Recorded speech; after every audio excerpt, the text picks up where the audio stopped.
नमस्कार दोस्तों, Bhatner IAS YouTube पर चैनल पर आपका स्वागत है। तो आज हम देखेंगे मौर्योत्तर काल में विदेशी आक्रमण। इससे पहले हम शुंग, सातवाहन, कर्ण वंश इनको पढ़ चुके हैं, जो देशी हमारे वंश थे। तो आज हम देखेंगे विदेशी आक्रमणकारी या विदेशियों का इतिहास। तो चलिए हम शुरू करते हैं। विदेशी आक्रमणकारी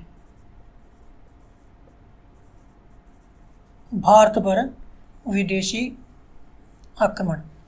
भारत की स्थिति कुछ ऐसी रहती है, नक्शे पर देख लिया हम इसे। उस समय का भारत रहता है।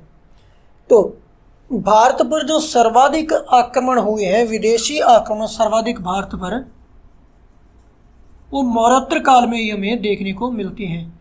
सर्वाधिक विदेशी आक्रमण मौर्योत्तर काल में ही हुए हैं, जिनमें हम सबसे पहले देखेंगे कि पश्चिमोत्तर का जो क्षेत्र है, इसी से ज़्यादा विदेशी आक्रमण होते हैं। क्योंकि इस तरफ तो हम देखेंगे तटीय भारत है, इनकी जो समुद्री सीमा है, समुद्र लगता है इन तीनों सीमाओं पर, और यहाँ पर एक हिमालय की चोटी है और हिमालय की पहाड़ियाँ हैं, जिससे आक्रमणकारी इस तरफ से भी आक्रमण नहीं कर सके। तो पश्चिमोत्तर क्षेत्र से ही हिंदू कुश पर्वत को पार कर ही इस समय भी आक्रमणकारियों ने भारत पर अटैक किया। तो उनमें हम देखेंगे सबसे पहले कौन कौन से आक्रमणकारी रहते हैं। हिंद यवन, जिन्हें हम इंडो ग्रीक भी कहते हैं, तथा शक, और उनके बाद पहलव और कुषाण, इनके द्वारा भारत पर आक्रमण किए जाते हैं। तो इन विदेशी आक्रमणकारियों में हम सबसे पहले देखेंगे प्रमुख रहते हैं मिनांडर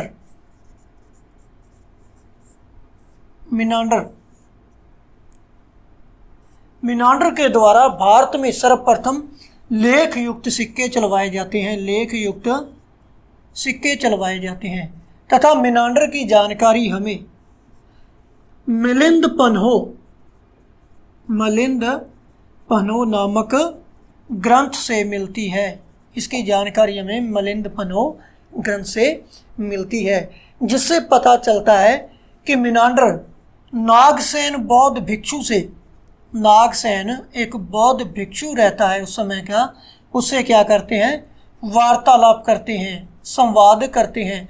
और यह जो ग्रंथ है वह क्वेश्चन आंसर पर, प्रश्नोत्तरी पर आधारित है, जिसमें मिनांडर नागसेन से प्रश्न करते हैं तथा नागसेन इन्हें इनके आंसर देता है, उत्तर देता है।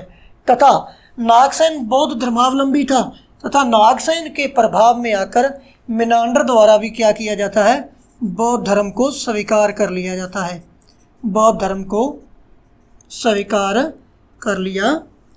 है। तथा यहाँ पर मिनांडर को, इस ग्रंथ से पता चलता है कि मिनांडर को मिलिंद के नाम से जाना गया है। मिनांडर को मिलिंद नाम से पहचान की गई है। फिर से हम देखेंगे कि हिंद यवन, शक, पहलव और कुषाण, इन विदेशी आक्रमणकारियों के भारत पर आक्रमण होते हैं। कहाँ से? पश्चिमोत्तर भारत से। तो उनमें हम देखेंगे सबसे पहले मिनांडर को, जिसके द्वारा लेख युक्त सिक्के चलवाए जाते हैं, इसकी प्रमुख विशेषता रहती है। तथा मिनांडर के द्वारा साकल मिनांडर की राजधानी रहती है, तथा यह शिक्षा का प्रमुख केंद्र भी रहता है।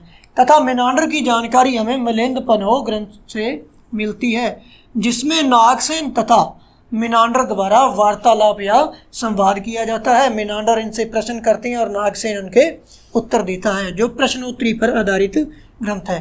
तथा नागसेन के प्रभाव में आकर मिनांडर द्वारा बौद्ध धर्म स्वीकार कर लिया जाता है। तथा मिनांडर की ही पहचान हम देखेंगे, मिनांडर की पहचान मलहिंद के रूप में की जाती है।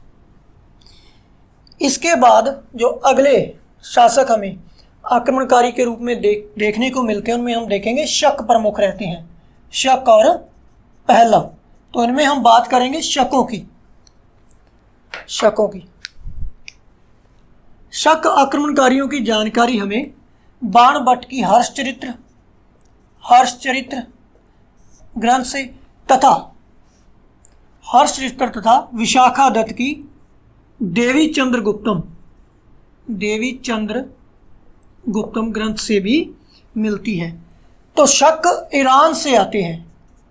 शक किस क्षेत्र से आते हैं? शक ईरान क्षेत्र से आते हैं तथा इनके प्रमुख रूप से 5 कबीले होते हैं। शकों के 5 कबीले रहते हैं।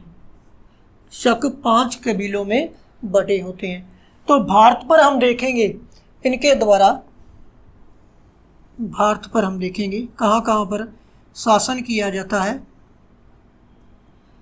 अफगानिस्तान के क्षेत्र में, अफगानिस्तान का जो क्षेत्र है, और दूसरा कबीला हम देखेंगे जो पंजाब का क्षेत्र है, तीसरा मथुरा, चौथा उज्जैन, और जो 5वां कबीला है वो नासिक में शकों के जो 5 कबीले हैं उनके द्वारा यहाँ पर शासन किया जाता है। तो इनके द्वारा, शकों के द्वारा हम देखेंगे क्षत्रप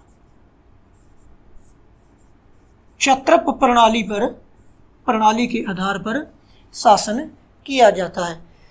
जो उत्तर के ये 3 कबीले हैं इन्हें उत्तरी क्षत्रप कहा जाता है तथा इन 2 को पश्चिमी क्षत्रप कहा जाता है। यहाँ पर हम देखेंगे कि उज्जैन में हमें एक विक्रमादित्य, प्राचीन काल के इतिहास में देखेंगे विक्रमादित्य शासक रहता है, जिसके द्वारा शकों को परास्त किया जाता है तथा इन्हें परास्त करने के बाद वो 58 या 57 BC ईसा पूर्व में विक्रम संवत चलाता है। विक्रम संवत की शुरुआत करता है, जो यहाँ की विशेषता रहती है, इम्पोर्टेंट रहती है। तो इसके बाद हम देखेंगे जो नासिक में प्रमुख शासक रहता है, इनका जो पश्चिमी क्षत्रप रहता है, शक शासक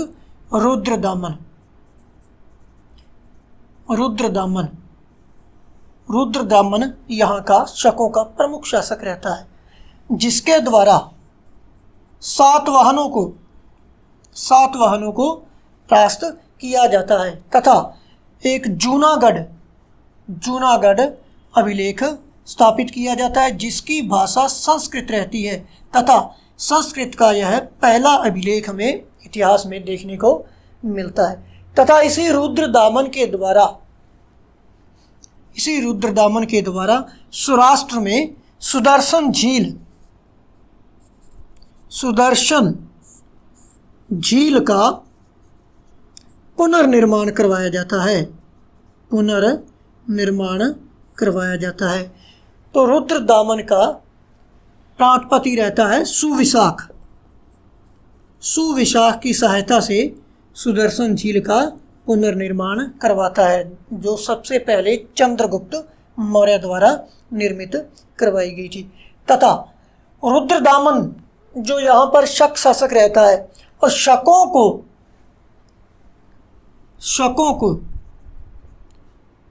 भारत से खदेड़ने का आरोप चंद्रगुप्त विक्रमादित्य पर लगाया जाता है। जो गुप्त शासक चंद्रगुप्त द्वितीय या विक्रमादित्य द्वारा रुद्र प्रताप तृतीय को यहाँ पर परास्त किया जाता है। तो शकों का यहाँ पर अंतिम रूप से सर्वनाश कर दिया जाता है। तथा जो विक्रमादित्य की उपाधि हम यहाँ पर देखा, पहले हमने पढ़ा कि उज्जैन का शासक रहता है एक विक्रमादित्य, जिसके द्वारा विक्रमी संवत चलाया जाता है। तथा इस विक्रमादित्य का हम इतिहास देखें तो भारत में 14 विक्रमादित्य देखने को मिलते हैं। भारतीय इतिहास में 14 विक्रमादित्य हमें देखने को मिलते हैं। तो अपनी एक बड़े सम्राट के रूप में विक्रमादित्य उपाधि को धारण करते हैं।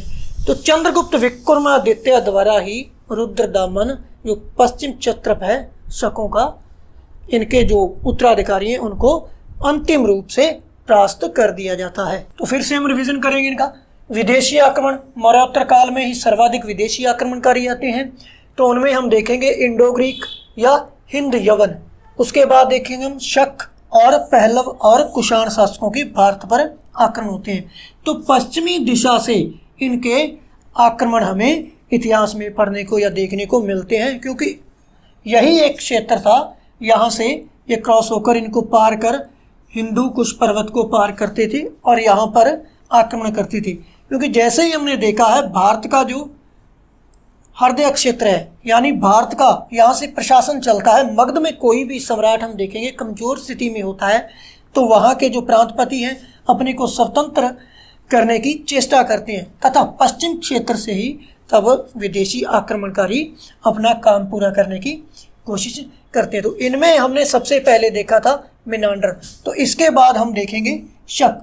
शकों में हम देखेंगे जिसकी जानकारी हमें हर्षचरित्र है विशाखदत्त की देवी चंद्रगुप्तम से मिलती है।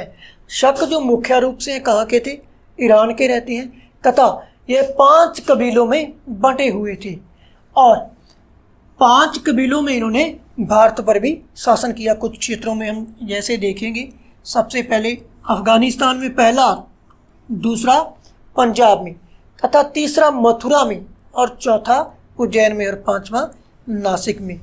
जो ऊपर के हमने देखा 3 कबीले हैं, इन्हें उत्तरी क्षत्रप कहा जाता है क्योंकि इनके द्वारा क्षत्र प्रणाली के आधार पर शासन किया जाता था, इसे अपनाया गया था शकों के द्वारा। तथा ये दोनों कबीले हैं जो उज्जैन और नासिक का, इन्हें पश्चिमी क्षत्रप कहा जाता है। तो यहाँ पर उज्जैन में विक्रमादित्य द्वारा शकों का सर्वनाश किया जाता है तथा 58 ईसा पूर्व या 57 ईसा पूर्व के आसपास विक्रमी संवत चलाया जाता है। ये काफ़ी महत्वपूर्ण प्रश्न रहता है। तो नासिक में हम देखेंगे पश्चिम क्षत्रप रुद्रदामन जिसने सातवाहनों को भी परास्त किया था तथा जूनागढ़ में एक अभिलेख स्थापित करता है जो संस्कृत का पहला अभिलेख रहता है तथा इससे हमें सुदर्शन झील के पुनर्निर्माण की जानकारी मिलती है जो अपने प्रांतपति सुविशाख की सहायता से इसने निर्मित इसको करवाया था। तो शकों को अंतिम रूप से परास्त करने का जो आरोप है वो किस पर लगाया जाता है, चंद्रगुप्त विक्रमादित्य जो गुप्त वंश का शासक रहता है। इसके द्वारा रुद्र तृतीय को परास्त कर अंतिम रूप से शकों को भारत से खदेड़ दिया जाता है तथा भारत के इतिहास में देखें तो विक्रमादित्य 14 हुए हैं। 14 शासकों द्वारा विक्रमादित्य की उपाधि धारण की गई है। तो दोस्तों इसके बाद हम देखेंगे अगले आक्रमणकारी कुषाण।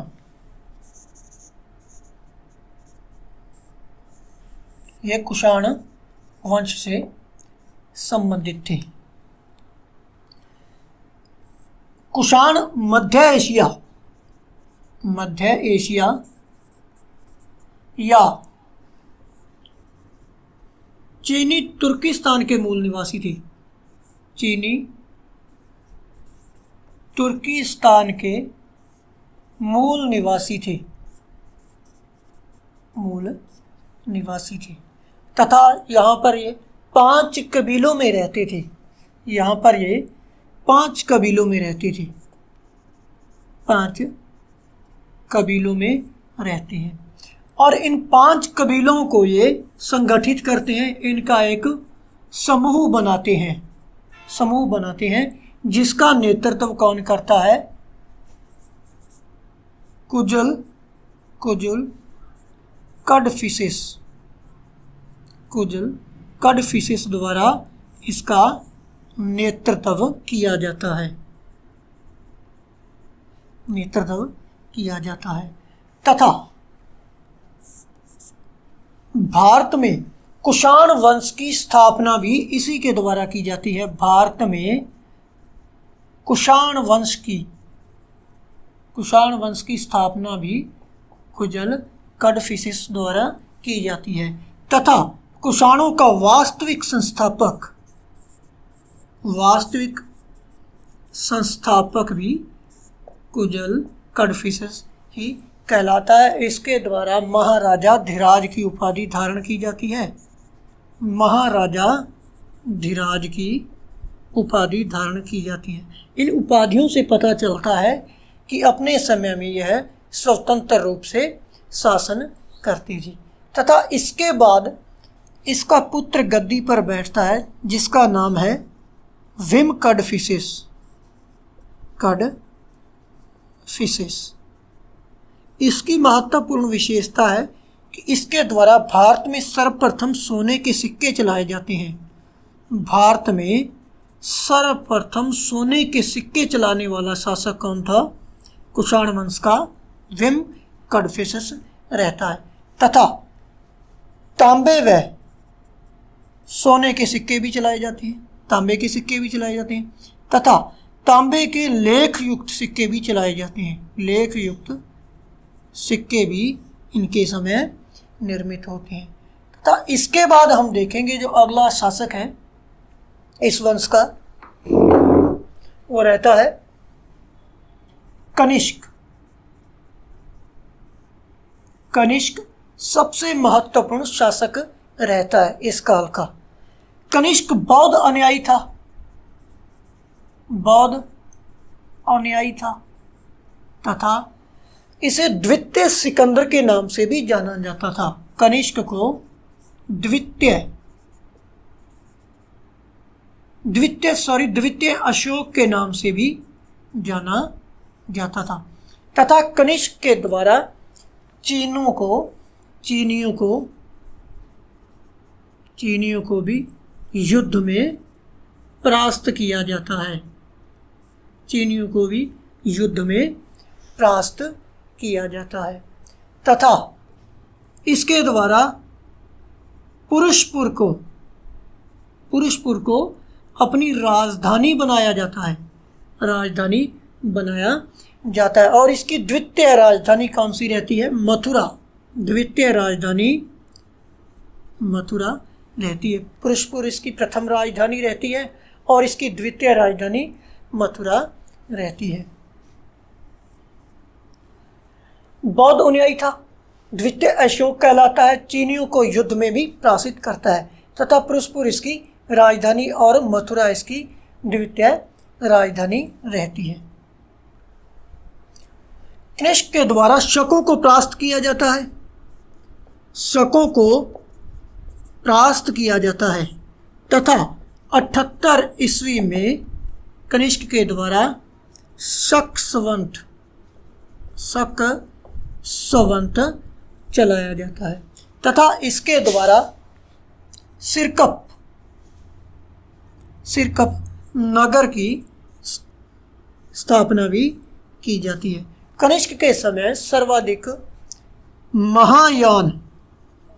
महायान बौद्ध संप्रदाय का प्रचार प्रसार होता है तथा इसके समय कश्मीर के कुंडल वन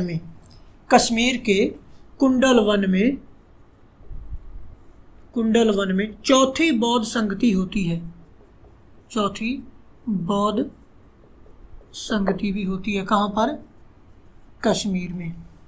हम फिर से देखेंगे इनको कि कुषाण वंश मध्य एशिया या चीनी तुर्किस्तान से भारत में आएंगे। हम देखेंगे इस प्रकार से भारत का मैप रहता है। यह भारत है तथा यहाँ पर मध्य एशिया जो तुर्किस्तान चीनी तुर्किस्तान का क्षेत्र है ये क्या था? इनका मूल स्थान था। तो ये 5 कबीलों में रहते थे तथा इन 5 कबीलों का एक समूह बनाया जाता है, इन्हें संगठित किया जाता है तथा इस संगठन का नेतृत्व कौन करता है? कुजल कडफिसेस द्वारा किया जाता है। और कुजल कडफिसेस है जो भारत में कुषाण वंश का संस्थापक रहता है तथा इसके द्वारा महाराजा धीराज की उपाधि धारण की जाती है और भारत में कुषाण वंश का वास्तविक संस्थापक भी इसे माना जाता है। इसके बाद अगला उत्तराधिकारी इसका गद्दी पर बैठता है जो विम कडफिसस है, जिसकी प्रमुख विशेषता है कि भारत में सर्वप्रथम इसके द्वारा सोने के सिक्के चलाए जाते हैं। सोने के सिक्के चलाए जाते हैं और शीशे के सिक्के सर्वप्रथम किसके द्वारा चलाए जाते हैं? सातवाहन शासकों द्वारा चलाए जाते हैं।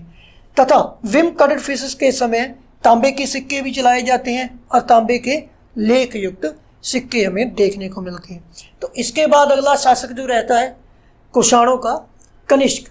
कनिष्क के द्वारा कश्मीर के कुंडल वन में चौथी बौद्ध संगति का आयोजन भी किया जाता है और इसे बौद्ध अनुयायी तथा द्वितीय अशोक कहा जाता है और चीनियों को इसके द्वारा युद्ध में भी परास्त किया गया तथा इसके द्वारा पुरुषपुर को अपनी राजधानी बनाया जाता है। दूसरी इसकी राजधानी रहती है मथुरा तथा शकों को परास्त करने के बाद 78 ईस्वी में इसके द्वारा शक संवत चलाया जाता है। इसकी तिथि क्या रहती है? 78 ईस्वी 78 ईस्वी तथा इसके द्वारा सिरकप नगर की स्थापना की जाती है और महायान बौद्ध संप्रदाय का प्रचार प्रसार कनिष्क के द्वारा किया जाता है। सर्वाधिक प्रचार प्रसार है महायान बौद्ध धर्म की महायान शाखा का इसके द्वारा किया जाता है। तो सभी विद्यार्थियों का, सभी मित्रों का वीडियो देखने के लिए धन्यवाद। अपना कीमती समय निकालने के लिए धन्यवाद।